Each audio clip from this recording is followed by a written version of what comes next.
Good evening and thank you for joining us. The expert panel, as it's being called, that will give advice to the Thunder Bay Police Board for systemic and cultural changes is promising to complete its work by the summer. The panel got final approval of its work plan today after board members had asked for some revisions and further consultation with panel members before moving ahead. Police Board Chair Kristen Oliver says they met to discuss the work plan and hone in on what the expectations are for both the panel and the board. The panel members will provide input on existing procedures and offer tangible steps to help rebuild trust with Indigenous people and transform the police service. The panel members have experience in police governance, Indigenous justice, mental health, labor relations, and more. Oliver emphasized that wide reach when speaking at today's meeting. They're all looking to see how Thunder Bay is doing this and using our experiences as sort of the launch pad, for lack of a better term, in regard to how these police service boards are going to utilize collectively what we're doing and then how it can apply to them. Expert panel chair Alok Mukherjee issued a statement today saying they're ready to begin work immediately and expect to complete that work in 4 months. He notes many people are tired of reports and are now looking for action. He says the panel is committed to community outreach rather than retracing the steps outlined in previous reports and investigations.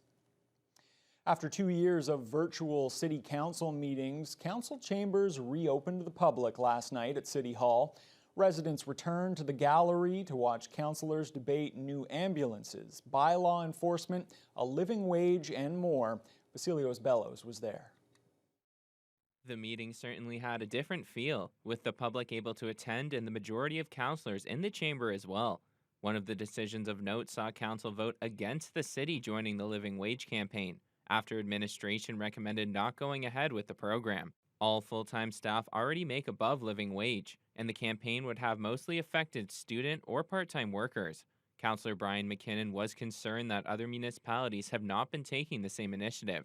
I noticed there are only 3 cities in Ontario who have this: Cambridge, Kingston, and North Perth. Out of what? 444 municipalities. I don't know what the number is, something like that. So there are 3, which put a red flag up for me.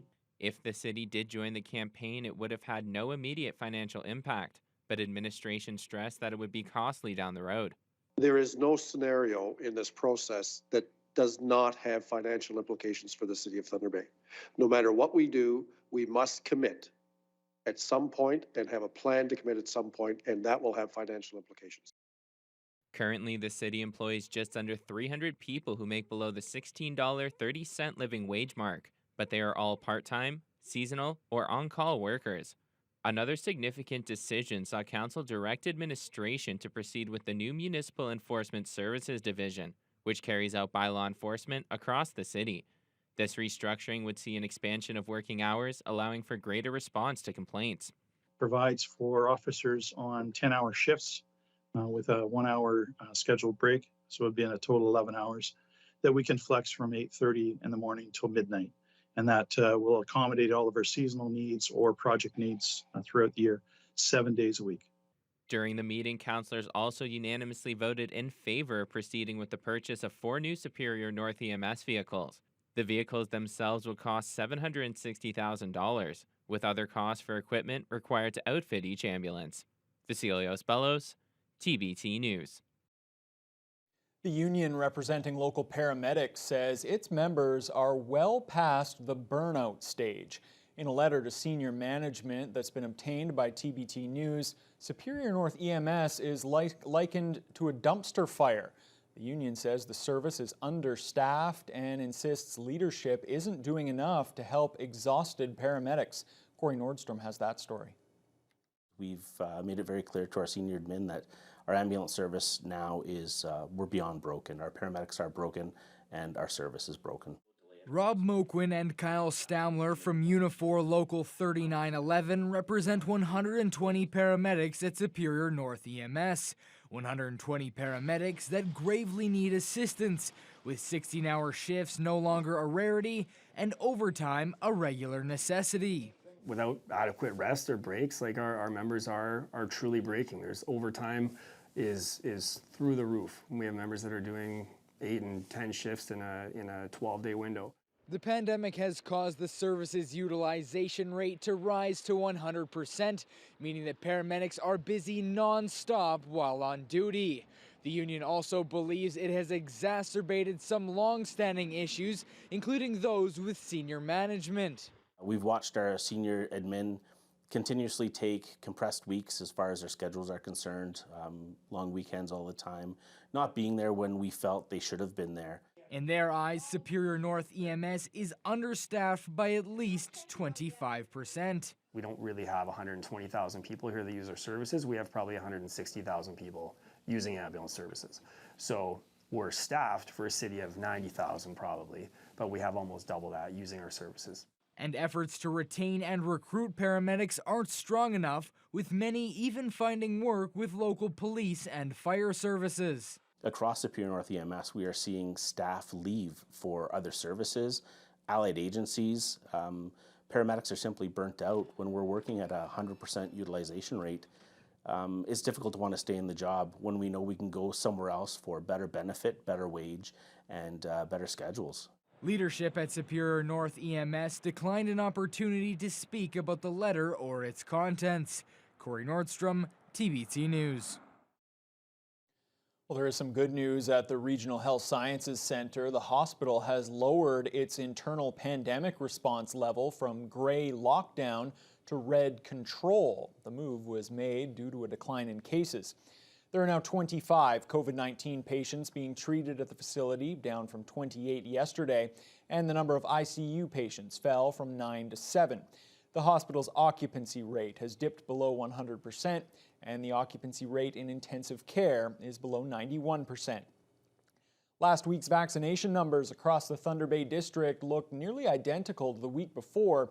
805 shots were administered across the health unit's catchment area, just 2 more than were given out a week earlier.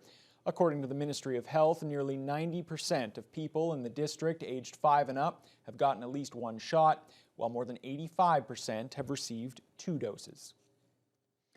As we know, masks are no longer required in most indoor settings across Ontario, but the medical officer of health for the Northwestern Health Unit recommends that people in that area keep masks on for now, saying she worries that cases and hospitalizations may rise. Dr. Kit Young-Hoon acknowledges that the NWHU's overall test positivity rate has improved over the past few weeks. It's down to 17.6%. But despite that promising trend, Young-Hoon notes her catchment area still has higher rates than the rest of the province. And with the mask mandate now gone, Young-Hoon says vaccines and access to treatment are even more essential now than they've been at any other point. Because of the higher risk in our region, I would generally recommend at a sort of higher level that people choose to mask over not masking in indoor public settings. Young-Hoon adds, with the Sioux Lookout area of First Nations still suffering through high caseloads, the NWHU has revised its case reporting table to include on and off reserve numbers for the Sioux Lookout hub to help people better assess the risk in their communities. A political power move in the nation's capital. The Liberals and the NDP have struck a deal to keep the Trudeau government in power for the next 3 years. We'll have a full story on that later on in the news hour, but first, could that have an impact here in Ontario with the provincial election just over 2 months away? Colin DeMello has more on that. With weeks to go before Ontario politicians are plunged into an election, the federal pact could play a role. Today, the NDP and the Liberals were pressed for answers. Could there be a coalition at Queen's Park? I think working across party lines and collaborating is a really important thing to do. And so I will continue to push that kind of an agenda because I believe that's what the people of this province want. It's not about me, and it's not about Stephen Del Duca. It's about what Ontarians want to see for the future of this province, and how they vote is how we are going to have to respond. Here's the landscape heading into the election. Ontario's progressive Conservatives are firmly in the lead, with the NDP and the Liberals tied for second.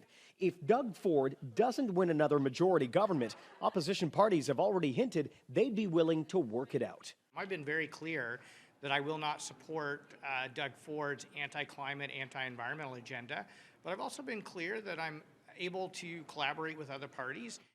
Which is why this federal pact is important. Progressive Conservative insiders see this as a positive for Ford. Sources tell CTV News the PCs feel they have a strong relationship with the federal government, making joint announcements with Trudeau with billions of dollars in funding. Premier of the province of Ontario should always be ready to work with the federal government. This Premier in particular has shown that he can do that. And pollsters say the partnership could spell trouble as Ontario voters remain undecided between the Liberals and the NDP. It's more likely that the Liberal and NDP will split the vote, and that progressive voters will not unite behind one or the other, because now they believe they can vote for the party they really want, and they can trust the parties to work it out after the election. While a lot can happen during an election campaign, the deal could help seal a victory for Doug Ford. That was CTV's Colin DeMello.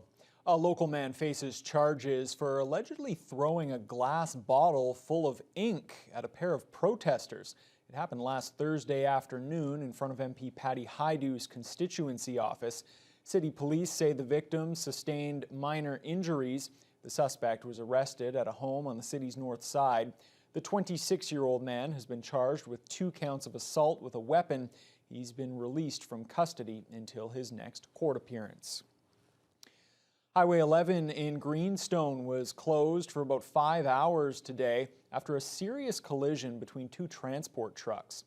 OPP say one of the transports rear-ended the other. It happened around 9 o'clock this morning between Jellicoe and Geraldton. One of the drivers suffered critical injuries. No other details are available. Both lanes were closed while emergency crews responded to the crash. The highway reopened just before 3 o'clock this afternoon. One person has been arrested in connection with a suspected arson in Red Rock last week. Few details have been made available, but the home had just been sold by the town in a tax sale one day earlier. The fire call came in shortly before 11 o'clock Friday morning. A home on Red Rock Road number 4 was engulfed in flames. Firefighters were able to douse the fire and keep the structure standing, but the inside was gutted. Several large propane tanks were pulled away from the home to prevent explosions. Ontario Fire Marshal investigators were on scene until Monday trying to determine the cause. An OPP spokesperson says a suspect is in custody and arson charges are pending. Cargo vessels will soon be coming and going at the Port of Thunder Bay. The icebreaker Samuel Risley is arriving tonight, and the shipping season is expected to get underway this weekend. And the port's CEO says the quick end to the CP rail strike will also help get things moving as well. Lee Noonan reports. A cold winter and thick ice cover on the Great Lakes delayed the Risley, which was originally expected to arrive in Thunder Bay last week. Now that the famous icebreaker is finally entering the local port, CEO Tim Heaney calls it the first sign of spring. When the icebreaker shows up, we know that the end of winter is near. But it will be here for a few days, and then after that we're expecting some American icebreakers up to continue the work in the port. And the seaway opens basically the Soo Lock on the 25th, and the first ship is scheduled at this point at the 26th. So. This comes just as CP rail workers are getting back on the job following a 2-day strike and lockout, a delay that Heaney says was fortunately short enough not to impact shipping. Well, about 80% of the port's grain comes in on CP, so it would have been fairly devastating if it lasted any length of time. Curious ship watchers in Thunder Bay can get real-time updates on the position of the Risley on the Port of Thunder Bay's website under the Vessels tab. Lee Noonan, TBT News. Well, Fiona, may be the first sign of spring for the port, but